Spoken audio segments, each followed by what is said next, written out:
Ok, bien. Alors je le dis souvent,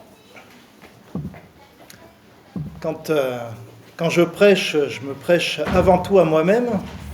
Avant tout parce que d'abord je suis le premier bénéficiaire de l'étude des textes, et aussi parce que évidemment je me sens souvent le premier concerné par ce que je partage. Aujourd'hui c'est d'autant plus vrai que je me fais le porte-parole de l'Église persécutée. Je prends la prédication qui était proposée dans le livret du dimanche de l'Église persécutée, proposé par Portes Ouvertes. Et c'est à partir de là que je me situe, tant et si bien que vraiment, là, je suis vraiment le premier réceptacle, je dirais, de cette prédication, et je vous la retranscris, bien sûr, en me l'étant appropriée, vous le verrez.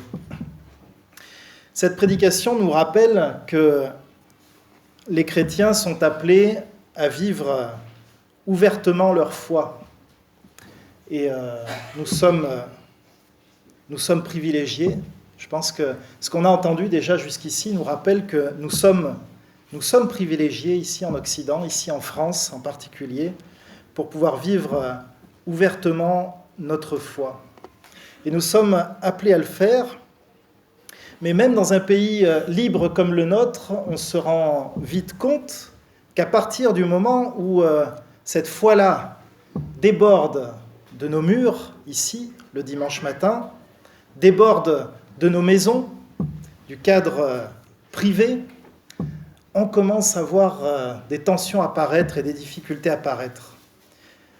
Alors ce qui est vrai chez nous, vous l'imaginez bien, l'est encore plus dans des pays fermés, complètement fermés à l'Évangile, des pays, et je vais oser le dire comme ça, des pays non laïques qui, pour le coup, favorisent une religion au détriment des autres.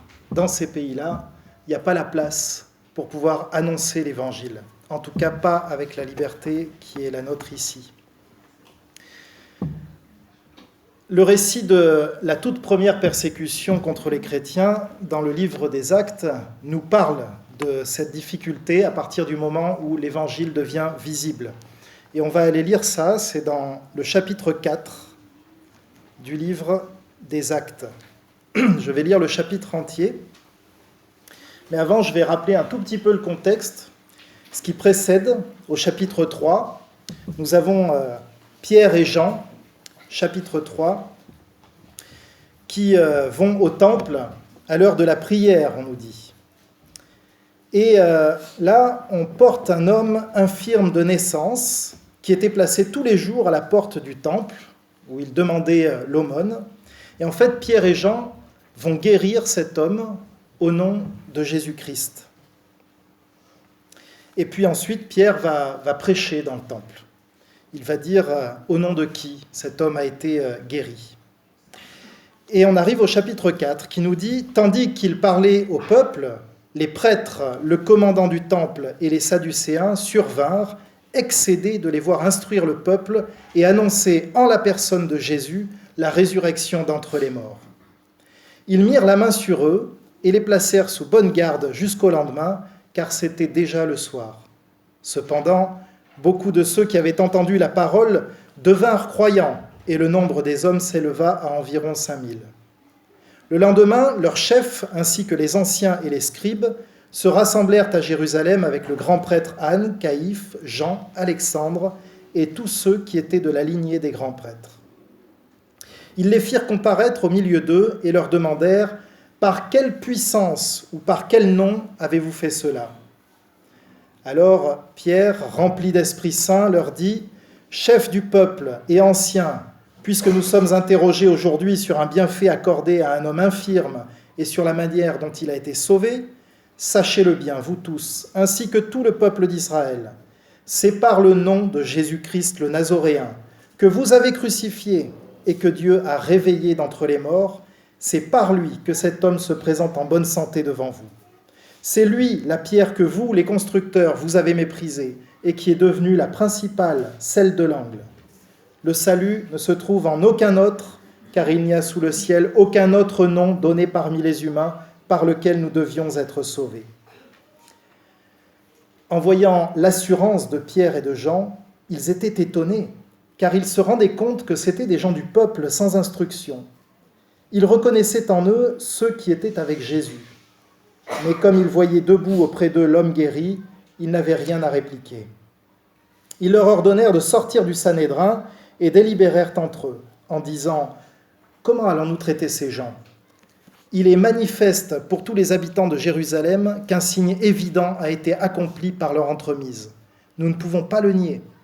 Mais pour que cela ne se répande pas davantage dans le peuple, défendons-leur avec des menaces de parler désormais à qui que ce soit en ce nom-là. » Alors ils les appelèrent et leur enjoignirent formellement de ne plus parler ni enseigner au nom de Jésus. Pierre et Jean leur répondirent « Est-il juste au regard de Dieu de vous obéir plutôt qu'à Dieu ? À vous d'en juger, car nous ne pouvons pas ne pas parler de ce que nous avons vu et entendu. » Ils leur firent de nouvelles menaces et les relâchèrent sans trouver moyen de les punir à cause du peuple. Tous, en effet, glorifiaient Dieu pour ce qui était arrivé, car l'homme qui avait bénéficié de ce signe, de cette guérison, avait plus de 40 ans. On va arrêter ici la lecture de la parole. Les disciples et les premiers convertis forment une petite minorité. Au tout début de l'histoire chrétienne, évidemment, c'est une sorte de dissidence du judaïsme. En tout cas, c'est perçu comme ça, même si nous comprenons bien, nous, qu'il y a à la fois continuité et rupture, et que loin d'être une dissidence, ça s'inscrit dans la pleine lignée d'Israël, ce qui se passe ici. Et ces chrétiens, eh bien, leur chef, Jésus, a été crucifié quelques mois auparavant. Et si vous regardez vraiment les tout débuts, en acte 2 par exemple, vous verrez que les choses se passent bien. Ça se passe dans la paix et dans l'harmonie. Ils ne dérangent pas parce qu'ils restent chez eux. Ils sont dans leur maison. Ils étaient ensemble et avaient tout en commun. Ils vivaient pleinement leur foi, mais dans l'entre-soi, au sein de leur communauté. Et donc là, ça se passait à peu près bien. Il n'y avait pas de difficulté. Qu'est-ce qui provoque la persécution ? Eh bien, j'en ai parlé tout à l'heure au sujet du contexte. C'est qu'ils vont manifester leur foi. Et alors en plus, ils ne vont pas le faire n'importe où. Ils vont le faire au temple. Rien que ça. En plein temple. Et on a lu un peu le discours. Ils n'y vont pas de main morte. Ils n'hésitent pas. Et à ce moment-là, cette foi chrétienne qui était de l'ordre du privé, eh bien, elle devient publique. Elle devient visible. Et ça amène des conséquences. D'abord, il touche au statu quo religieux, parce que, à l'entrée du temple, il y avait un homme infirme qui demandait l'aumône, et ça c'est bien, parce que c'est une bonne action. Vous voyez, on se gagne un petit peu le paradis avec ça. Là, c'est plus possible, il n'est plus là. Il dérange aussi la paix sociale. Il crée un attroupement de personnes. Pierre donne une prédication spontanée. Vous avez là un homme qui se met à danser dans le temple. Tout ça au sein de l'endroit le plus saint et le plus religieux pour les Juifs. Ça met le désordre. Ils accusent les Juifs d'avoir crucifié Jésus. Il y a des vérités qui ne sont pas agréables à entendre. Tous ceux qui se sont confrontés à l'Évangile pour eux-mêmes le savent. Ça ne nous brosse pas toujours dans le sens du poil. Et là, c'est le cas. Et ils annoncent la résurrection de Jésus.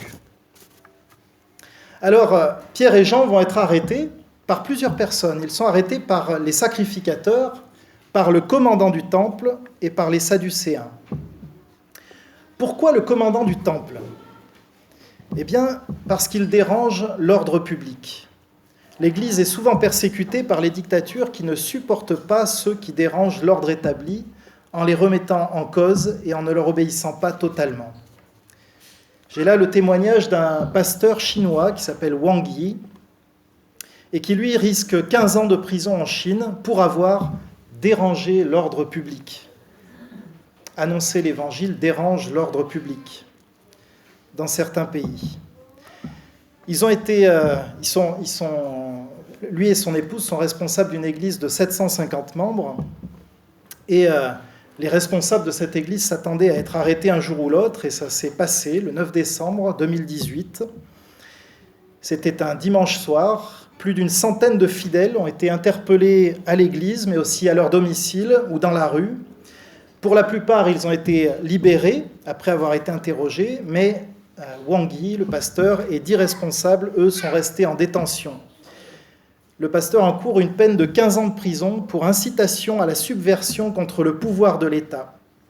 Et quelques semaines avant d'être arrêté, ce pasteur a rédigé une déclaration de désobéissance fidèle. Je vous en lis un extrait. Il dit ceci: « La Bible nous dit de respecter les autorités, mais elle ne nous dit pas d'aller à l'encontre de notre conscience ou du message de l'Évangile. L'Église utilise donc des moyens pacifiques pour manifester sa foi et répandre l'Évangile. En tant que pasteur, ma désobéissance fait partie du mandat de l'Évangile. Le grand mandat du Christ exige de nous une grande désobéissance. Le but de la désobéissance n'est pas de changer le monde, mais de témoigner d'un autre monde. » Alors, ça peut nous troubler parce qu'on peut se rappeler de Romains 13 qui nous dit « Soumettez-vous aux autorités ». Je pense qu'il faudrait étudier la manière dont les disciples se comportent vis-à-vis des autorités dans le livre des Actes, mais je crois que ce qu'on découvrirait, c'est qu'ils respectent les autorités, mais ça ne leur ferme pas la bouche. Voilà, on pourrait résumer les choses comme ça. Ce qu'ils ont à dire, ils le disent dans le respect des autorités, et ils assument les conséquences de ce qu'ils partagent et de ce qu'ils disent. Je crois que ce pasteur ne dit pas autre chose. Pourquoi les sacrificateurs, maintenant, les arrêtent-ils ? Eh bien parce qu'ils dérangent l'ordre religieux. Qui a donné le droit de prêcher dans le temple et d'annoncer le salut en Jésus ? Quand l'Église grandit, quand elle se fait visible, elle dérange l'ordre religieux. On met en avant que Jésus est le Fils de Dieu, et ça dérange beaucoup. Ça dérange les musulmans, ça dérange les bouddhistes, ça dérange les hindous, ça dérange à peu près tout le monde, en fait, sauf ceux qui ont placé leur foi en Jésus-Christ. Et finalement, pourquoi les Sadducéens les arrêtent-ils ? Eh bien parce qu'ils contredisent le matérialisme, l'ordre idéologique. Les Sadducéens ne croient pas en la vie après la mort. Ce sont eux qui s'opposent le plus au message des premiers chrétiens, en tout cas parmi ceux qui ont une forme de foi. Comme dans notre monde sécularisé, eux croient que seule la vie ici-bas compte. Ce sont des matérialistes juifs. Mais les disciples prêchent la résurrection, la vie après la mort. Il y a plus que cette vie-ci, et les Sadducéens ne supportent pas ce message des disciples. Il y a un passage d'ailleurs, je ne me rappelle plus où exactement, mais où on voit Paul qui est coincé entre les pharisiens et les Sadducéens, qui sont d'accord sur une chose, c'est qu'il est bon pour être lapidé, et il va amener ce thème-là. Il va dire, mais si vous m'accusez, c'est parce que je crois en la résurrection des morts. Et du coup, les Sadducéens et les pharisiens se mettent à se disputer entre eux, et Paul mange du pop-corn en attendant, ce qui était une stratégie assez efficace. Pierre et Jean se retrouvent donc devant le tribunal, le même tribunal qui a fait crucifier Jésus. Il s'agit du Sanhédrin. Ça doit être impressionnant quand vous savez que vous êtes devant ce même tribunal. Ça doit être impressionnant de se dire qu'il vous arrivera peut-être le même sort. Et effectivement, l'Église est persécutée parce qu'elle suit Jésus. Et ça nous emmène dans le même conflit avec le monde. Quelle que soit, je dirais, la graduation du conflit, effectivement, ça nous emmène en conflit avec le monde. Et donc, on leur défend d'aller à contre-courant. Ils leur défendirent absolument de parler et d'enseigner au nom de Jésus. Le monde est une rivière qui coule dans une seule direction, celle qui vise à faire taire le nom de Jésus et à réduire la foi au seul espace privé.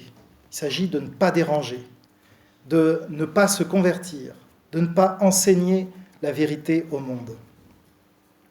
Cette tension dans notre rapport au monde, c'était intéressant, je reviens de la pastorale nationale baptiste qui a eu lieu à Paris, c'était de lundi à mercredi, et on avait comme orateur quelqu'un qui est bien connu de nos contrées tourangelles. Il s'agissait de Raphaël Anzenberger. Qui le connaît? Quelques-uns. Il a brillamment sévi par ici. C'est un pasteur qui est à l'origine de l'implantation de plusieurs églises dans la région. Le thème de cette pastorale, c'était le thème de l'année de notre fédération, qui était une église qui résonne dans la cité. Et alors il a dit quelque chose que j'ai trouvé intéressant. J'aime bien ces petites phrases qui sont faciles à retenir. Il a dit, il est bon que l'église résonne, il faut qu'elle résonne. Il est bon aussi que l'église dissonne. Les deux aspects sont bons. Il a parlé en particulier des figures tutélaires, et je vous le dis parce que j'ai trouvé cette réflexion intéressante, qui peuvent peser sur les villes. Souvent, il y a une figure qui pèse sur une ville. Ici, on va penser à Saint-Martin, à Tours. Je pense qu'on pourrait penser à Descartes aussi. On le dit souvent, on est le pays de Descartes. Qu'est-ce que ça veut dire d'être le pays de Descartes? Spirituellement parlant, ça veut sans doute dire pas mal de choses. On a aussi cette figure de Saint-Martin. On peut raisonner avec cette figure, et je crois que dans notre Église, on le fait. Saint-Martin est connu pour avoir partagé son manteau. C'est curieux d'ailleurs, il aurait pu lui donner son manteau, il l'a partagé en deux, enfin c'est autre chose. On raisonne avec ça, je crois, par l'entraide, par l'aide sociale. On partage nos manteaux aussi, un samedi par mois, ici, avec les plus démunis. Mais on dissonne aussi, parce que ce n'est pas au nom de Saint-Martin qu'on le fait. Il n'y a qu'un seul intermédiaire entre Dieu et les hommes, c'est Jésus-Christ, et c'est bien au nom de notre foi en Jésus-Christ que nous le faisons. On est toujours dans cette question du rapport avec le monde qui nous entoure, du rapport avec les autorités qui nous entourent. Comment est-ce qu'on raisonne? Comment est-ce qu'on dissonne? Tant qu'on raisonne, ça se passe bien. Quand on dissonne, c'est plus difficile. Comment est-ce que réagissent les disciples? Eh bien, on l'a au verset 19, on l'a lu. « Jugez s'il est juste devant Dieu de vous obéir plutôt qu'à Dieu, car nous ne pouvons pas ne pas parler de ce que nous avons vu et entendu. » Et en disant ça, les disciples déclarent trois choses. Ils disent que leur vie doit témoigner que Dieu est leur priorité. Ils respectent la loi de leur pays, sauf quand ça contredit la loi de Dieu. Ils disent aussi qu'ils sont intègres pour dire la vérité, pour parler de ce qu'ils ont vécu. Ce qu'ils ont vécu, ce dont ils ont à témoigner, eh bien, ils vont le faire, ils vont le témoigner. Et ils déclarent également qu'ils sont pleinement dédiés à Dieu, qu'ils vivent pour lui. Ils assument les conséquences, mais ça nous parle aussi de leur consécration. La persécution, en tout cas, ce n'est pas une entrave à l'évangile. J'ai touché ça un peu quand il y a eu, et il y a encore d'ailleurs, cette histoire en Algérie de la fermeture d'églises. On a souvent parlé de la fermeture d'églises. Et on comprend ce que ça veut dire. Mais les églises n'ont pas été fermées. L'église, on ne la ferme pas, l'église. On ferme des bâtiments. On empêche les gens de se réunir. Mais l'église, personne ne peut la fermer. La persécution n'est pas une entrave à l'évangile. Quand on lit le livre des Actes, on le voit aussi. C'est au moment le plus fort de la persécution que l'évangile s'est répandu comme une traînée de poudre. En fait, souvent, le nombre de chrétiens augmente plus vite encore sous la persécution. Néanmoins, il faut beaucoup de foi et de courage pour témoigner la bonne nouvelle dans des pays comme la Corée du Nord, comme l'Afghanistan, comme la Somalie. Et on peut se poser quelques questions ici, dans un pays où tout est plus facile, au fond, même si des dangers pèsent sur nous, mais je crois que c'est des dangers d'un autre ordre, des dangers d'être bien assis, confortablement, dans une église, de ne plus avoir envie de sortir, puisque de toute façon, on peut rester dans l'entre-soi, on peut le faire, et c'est très confortable. Là-bas, ils ne peuvent pas. Ou ils sortent, ou ils meurent, donc ils sortent, et du coup, l'évangile se répand. Et donc, des questions qu'on peut se poser, c'est est-ce que la foi chrétienne est visible au travers de ma vie? Est-ce qu'elle est visible au travers de la vie de notre Église? Est-ce qu'on brille dans cette ville? Est-ce qu'on raisonne et est-ce qu'on dissonne dans cette ville? Quel risque courons-nous pour partager notre foi? Est-ce qu'on s'arrête au premier frein en se disant « il ne va pas me comprendre » ou en se disant « je vais perdre un ami, peut-être que ce voisin ne voudra plus me parler » ou est-ce qu'on prend ce risque, somme toute assez mesuré, de partager notre foi? Et finalement, comment est-ce que nous pouvons prier pour les chrétiens persécutés? Comment est-ce que, vraiment, ceux qui vivent la persécution dans leur chair, comment est-ce que, comme corps du Christ, justement, nous pouvons faire corps avec eux? Alors, on essaye ce matin, c'est ce qu'on veut faire, au moins une fois par an, de nous rappeler de cette partie du corps qui souffre, essayer de souffrir un peu avec elle, de la porter dans nos prières, de prier pour eux. Tout comme ce récit du livre des Actes, le témoignage de l'Église persécutée peut nous aider aussi à vivre notre foi ici même. Je vais prier.